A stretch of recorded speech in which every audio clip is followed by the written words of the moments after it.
Hey guys, I'm Sam. This is Kara. Today we are going to be talking about you. Mostly me, I guess. Yeah. And our experience, going through the TEFL program and our experience abroad. And I'm gonna ask Sam some questions. Let's do it. Can you just do like a brief little bio intro? Back in 2017, I made up my mind that I kind of wanted to, leave my corporate job working in the States as a consultant. A friend of mine connected me with Greenheart Travel and specifically with Kara. I decided that I wanted to be a part of the Argentina program, and I went down to Buenos Aires to live and to go through the TEFL course. And just in case someone doesn't know, what is a TEFL course? What did you do? What was the program like? It was sort of like a crash course where they taught us how to teach and how to be a teacher, specifically an English teacher. So, we had to do all sorts of practice classes. We had to, actually get up in front of classes as a part of the training. We had to write papers just to make sure that when we actually went out into the real world and taught, that we knew what we were doing. Did you have any previous teaching experience or education background or anything before you went? No, Okay. I had none. I like to consider myself okay at English. I think I'm all right. Okay, yeah. I think I can navigate my language. Yeah. But no, I was definitely not prepared for that. I didn't have any prerequisite knowledge or anything. So it was a new experience for me. And you went by yourself, right? I went by myself. I didn't know a single person, and I had never been there before. I knew that I wanted to go to a Latin, like a Spanish-speaking country, Right. Because they did have some prerequisite knowledge from high school, Right. of Spanish, and I studied abroad in Madrid. So I thought I could, maybe navigate the language. I wanted a big city, and I wanted a progressive city, being gay, and so Buenos Aires. It's always funny saying Buenos Aires because I kind of forget now what the American Buenos Aires or whatever. We've talked about that in the office before because when I talk to people and answer questions, it's I feel stupid being Buenos Aires, but I also I feel stupid both ways. Don't want to be speaking in a heavy Chicago accent and then be Buenos Aires. Totally. I feel kind of pompous if I say Buenos Aires, but that is the way I would I feel say like you it. get past though because you lived there. Do you think so? I think so. Okay. You said you met people in the course. Yeah. But outside of the course, was it easy to make friends? How did you kind of go about meeting people? Well, I think that was also part of the criteria for me in choosing which city I wanted to go to. This whole concept of mi casa, tu casa, my house is your house. Yeah. Everybody's welcome. I don't think I would have done it if I didn't already have a preset course and already, a preset group of people that I knew that I could plug myself into. Yeah. If there were a few days I was shoot, I don't have any friends to text right now. I don't know what to do. Yeah. That was fine by me because I would just put in my headphones and go walk around the city or go explore. And that's also kind of what I wanted. A lot of friends and family that I have that don't travel, they often ask me what is it like to be an American traveling? And I feel like everyone kind of has their own experience. Take on it, totally. So I feel there's the Americans that go down and just gravitate towards the other Americans. And then there's the ones that just fully reject it.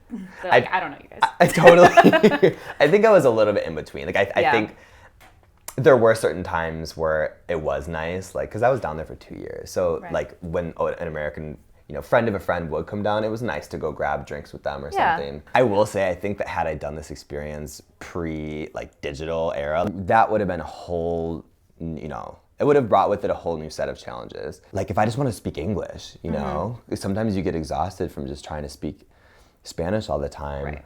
I would go home and just call a friend, and that would just, re-energize me. So what did you do after the course? Did you get a teaching job or did you not? I taught for a while. I would go to companies like Deloitte or PwC and kind of do private tutoring sessions. I was really loving my time down there, and I wanted to stay for a long time. I just wanted to be there legally, for a long time. Worry-free. Worry-free. I ended up finding, this job at a tech company who said they would sponsor me. What was cool about it is I actually was able to kind of use some of the, my English, teaching skills there because I was the only native speaker. So they would have me. Oh.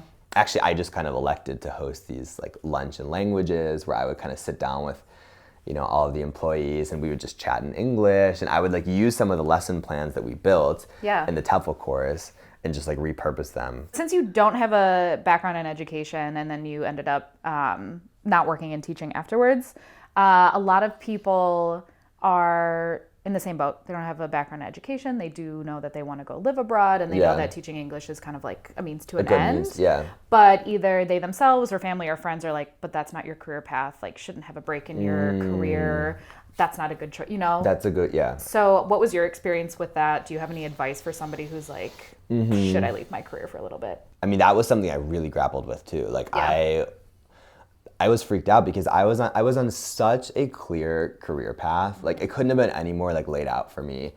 I went to University of Illinois. I kind of like honestly just followed in my brother's footsteps. Okay. He and I were both in the same like consulting business organizations on campus. He went to go work for a Big Four company. I did the same thing. It wasn't comfortable for me. It didn't feel natural for me. I think I was good at it, but it wasn't my calling. Right. I don't know that teaching was my calling either, but I wanted to, kind of spice up my life a little bit. Like, I loved my experience studying abroad in Madrid. Yeah. And I kind of wanted to replicate that again. Like, those were some of my happiest months, like, in my life. Just kind of exploring and, being adventurous. Was I worried that gap would affect my like, professional resume? Yeah, I was worried, but at the same time, I started thinking, like, okay, if going abroad and having this like really badass like international experience and teaching is such a cool thing to do too. I mean, like think about all the leadership skills involved in like being a teacher.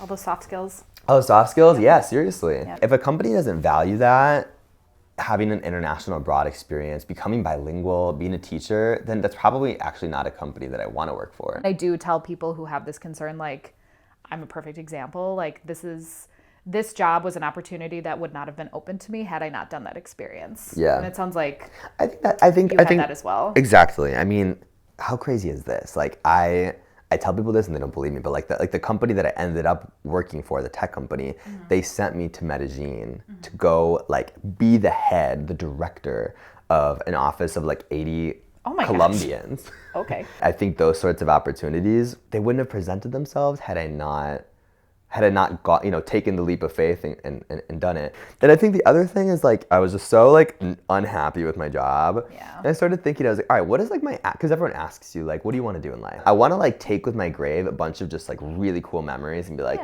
like reflect back on my younger years and be like, wow, like the resume of my life, like my life experiences is really cool. And that's somebody that I admire. And I'm happy that like, I chose to do that. Advice just for anybody who's considering this. We just joked about this, like, this question, but think about what's important to you. Yeah. I mean, is it monetary? Like, what are the things that you will consider like, okay, that I'm proud that I did X, Y, and Z. I'm always curious why people decide to come back home. I only intended to be down there for like 6 months max. That's what everyone says. And then I got down there, I was like, wait, this is really cool. I'm like very content. Why leave? Yeah. You just kind of know when it's time. Yeah. I was on my 2-year like mile mark. I was just ready for the next adventure, I think. Did you have like an adjustment coming back to Chicago? Did you have like a first culture shock? Like what was like the hardest thing for moving back? On one hand, I feel like I didn't ever leave, and you come back and I'm immediately plugged back into my same old friend group and my family's here. But on the other hand, it was like really just for the first week. I think you notice things about like our society that I wouldn't have noticed otherwise. So like, for example, I think I had a layover in like Dallas or something in the airport. And I just remember being like, oh my gosh, like the diversity is so diverse in this country. Right. Not that Argentina is not diverse, but like it's a lot more homogeneous than here. Right. Everything's big here. Like the cars, the highways, like houses, everything's just bigger here. So are you still kind of in that? Have you figured out what you're gonna do? Or I've talked to a lot of people about this, and everybody keeps telling me like, okay, Sam, you got to figure out how to like double down on your social media presence, focus on that, and see if you can kind of grow that digital business. So I'm kind of in that phase right now. Like I launched the YouTube channel. I'm really trying to grow my my Instagram account, working with different brands and sponsorships and all that sort of stuff. My older brother and I, we actually kind of have an idea for a product to come out and maybe launch it, maybe around the summertime. Okay. Little news right there. So like clothing, beauty. I think we're thinking, either something textile or something cosmetic. Okay. We'll see. I'm trying to kind of figure out a way to use it kind of for like good, like social impact. Like I would love to, like, I would love to create some sort of product that has like a philanthropic, charitable tie to it. Potentially something LGBT related. Like a lot of people, when they first do go abroad, they want to start documenting it and they want other people to follow them. But I feel like everyone's trying to do that, clearly, and like most people don't succeed at it. So do you have any advice? Think about like what's your end goal with it? Is it to monetize it? Is it to, do something cool in the world? Is it simply just to document? And then I think having that objective in mind will kind of drive the sort of content you put out and how you put it out. What is a tourist trap in Argentina that travelers should avoid? Okay, I would avoid, there's this place called La Boca. It's where all like the sailors used to kind of hang out, like back, I don't know, like 100 years ago or something like that. And it is like this really cool, vibrant part of town, but you really have to keep your wits about you. What is something everyone should do in Argentina? A tango show. I mean, other people might say it's a tourist trap, but like, I loved it. What is one thing about Argentina that really inspired you? I would say the people and the mindset, family first sort of thing. What is one thing tangible or a cultural practice that you took back with you to the States? My little mate chalice. What is one thing you never get on a plane without? My headphones. Name one country you want to visit next. South Africa. What advice would you give to somebody going to Argentina? Buckle up. Thank you so much for watching. Don't forget to like and subscribe, and also like and subscribe Sam's Instagram as well as his YouTube. We will link to it below. And thanks.